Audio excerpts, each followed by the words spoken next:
New at 5, a Tulsa native who recently passed away is being remembered for his contributions to the West Tulsa community with an honorary street sign with his name. Fox 23's Jade Morrow talked with family and colleagues of Don Comstock to hear about the difference he made.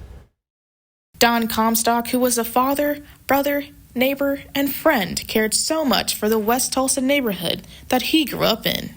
Comstock would see weeds and grass that grew above your knees and trash in front of his neighbors' yards and parking lots. The community would complain about the overgrown plants to the county, but nothing was being done.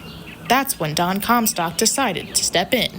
For the past 10 years, day in and day out, Comstock would mow and trim grass and pull up weeds. His brother John Comstock said neighbors in the community were moved by his simple act. People would stop and say, "Are you an employee of Tulsa County?" And he'd say, "No." "Why are you doing this?" Because I want to. Comstock also hosted cleanup events for the community. That's when Tulsa County Commissioner Karen Keith recognized the impact he was making.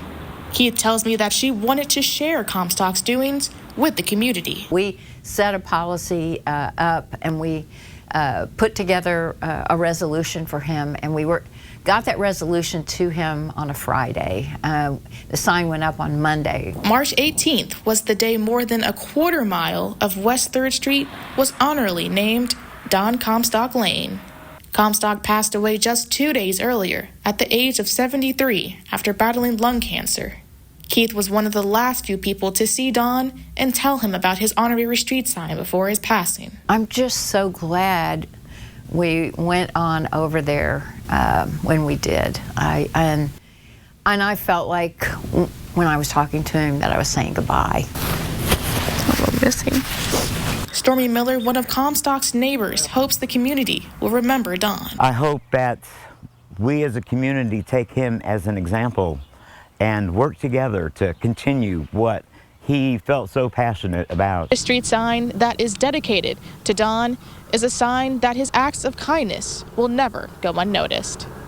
In Tulsa, covering news that matters, I'm Jade Morrow, Fox 23 News. A memorial gathering for Don Comstock is planned for Sunday, April 7th from 2 to 4:30 p.m. at the Case Community Center in Sand Springs. Instead of flowers, the family encourages donations to the Tulsa Day Center. You can find a link to donate on fox23.com.